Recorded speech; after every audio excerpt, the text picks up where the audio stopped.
有冇揸車經過大窩口呢？見到有個屋苑下面有個好大嘅保齡球樽，嗰個就係荃灣花園。嚟緊會見到一個適合自己生活習慣、實用、有趣同埋充滿陽光嘅空間。352尺兩房單位，客人係一對年青男女，本身呢，佢哋都係住喺呢個單位，而家佢哋會重新再規劃過。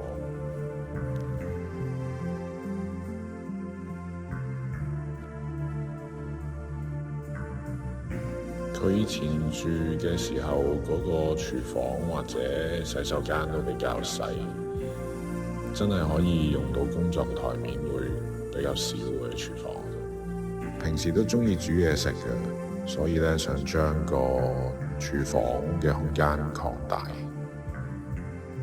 有2個房，有一個係主人房，另一個嚟放雜物。個廳平時用途係用嚟睇戲或者坐喺梳化度食下嘢、飲下酒，係冇一個餐台或者工作台嘅地方可以攞嚟用。重新規劃嘅要求有幾點：想有一個浸浴嘅地方，想將屋企裏面嘅雜物、衣物都會放喺個櫃嘅裏面，盡量都唔想太多嘢會外露出嚟。會約啲朋友上嚟屋企飲下酒、食飯，一齊睇下波咁樣。我哋將間屋嘅間隔磚牆全部拆晒，變咗一個長方形。以前一開門會望到2個房個房門，個距離同大門感覺會比較近。拆晒啲間隔牆身之後，而家可以直望到最遠以前睡房嗰個牆身。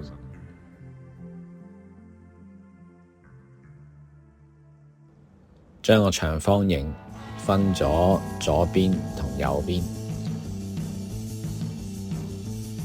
左手邊嘅窗係會好多陽光入嚟，又開揚，所以我將間屋嘅左手邊做咗一個招呼朋友同埋食嘢嘅地方。右手邊嘅地方啲窗比較細，少陽光入嚟，我哋將佢變咗做休息嘅空間、儲物同埋洗手間。將廚房安排喺入口嘅位置，左手邊係擺家居雜物、雪櫃，右手邊就係一個12尺長嘅廚房工作台面。工作台面嘅盡頭係一個食早餐或者飲下酒嘅地方，佢係喺個飯廳嘅隔離。而個客廳安排咗喺入門口望住最入嘅地方，亦都係全間屋最多陽光，同埋可以見到拆咗批盪之後原有嘅石屎牆身。我覺得休息同埋瞓覺嘅時候最需要嘅係安全感。我覺得空間唔需要好大。經過衣帽間直入，我安排咗全間屋最有私隱嘅地方做咗瞓覺嘅睡房，最後安排個洗手間喺衣帽間嘅另一面。而家嘅洗手間比較四正，所以可以擺到個浴缸